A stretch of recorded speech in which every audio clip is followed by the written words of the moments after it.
Hey everybody, Darren Slaughter here, darrenslaughter.com. Today I want to answer a question from Chris Haught over on bloggingpainters.com. And just a side note, if you haven't checked out bloggingpainters.com, it's a great resource for anybody in the trades to kind of see how if a couple of you guys pull together as a group and start creating content for one main goal or one main purpose, how the residual effect can really help your businesses. So check out bloggingpainters.com. But to answer Chris's question, which basically was twofold, it was as far as implementing a blog on an existing website. That was the first question. And how to format it, how to make it look, how to style it. Yeah, if you can stylize the blog or the theme to match your website, that would be great. But now, oftentimes that doesn't work. You can't do that. What I would suggest, though, is this. I would suggest that anybody that has a current static website today, migrate that over to a WordPress format, to a CMS format. And the reason for that is because WordPress is so, it's structured, the skeleton, the bones of WordPress are so search engine optimization friendly that a lot of the work that you guys need to do in order to rank better for the primary keywords you want to rank for is already done for you. You just need some tweaking with page titles and things like that and content to make it really shine. But the foundation is there to have a great site that's optimized. And there's hundreds of or thousands of themes that you can use for WordPress.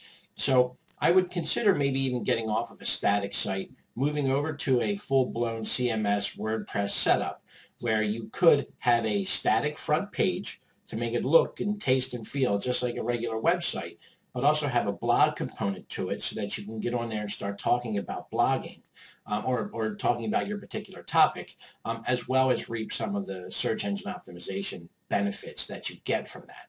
Now, the second question that Chris had was basically geared towards what type of content, what do you do with review sites and things like that?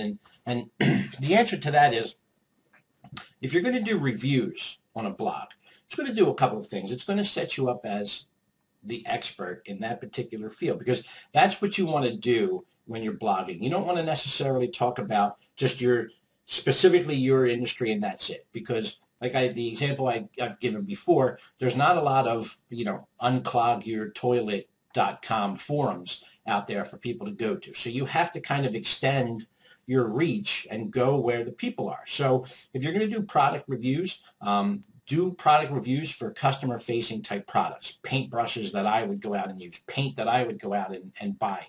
And what that'll do is, while it may not seem like the best way to engage a prospect, what it's doing is it's setting you up as an expert in your field. But what you're also doing is, if you format the page the right way, if you format the post the right way, you're going to start ranking for that particular keyword.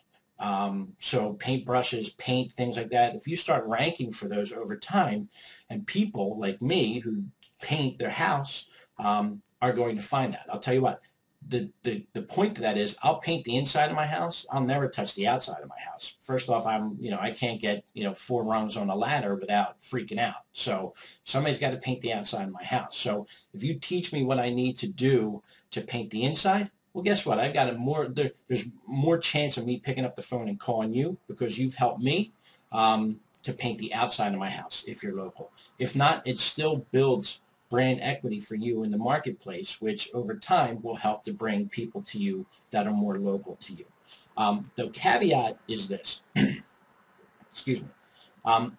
Don't start a blog unless you're really willing to commit to it. And what I mean by that is, on darrenslaughter.com, there's over 500 posts to date.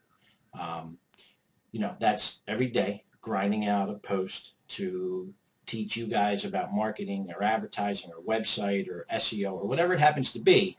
But the point is you have to commit to it, because there's nothing like a prospect coming across a website or a blog that hasn't been updated in 6 months. It's almost like looking at an abandoned store and wondering why people aren't calling you. So if you don't have the chops to stay in the game and do at least a couple posts a week, whether one be a review and one be a job update. And I'll tell you, there's a young lady, Tess Whitler, who has something in the wings for you guys. I'll put a link to her site in the bottom of this post so you can go and check her stuff out. But she's got something that might help you guys out coming down the road.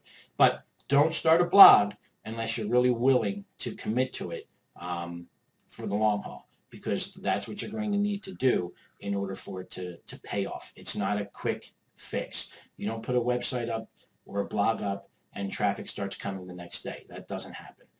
There are other ways to do it, but it's not going to happen with a blog. So understand that a blog is going to take you 6 months to a year to really start to bear any type of fruit. So unless you've got that type of commitment, just don't start one at all. So that's it.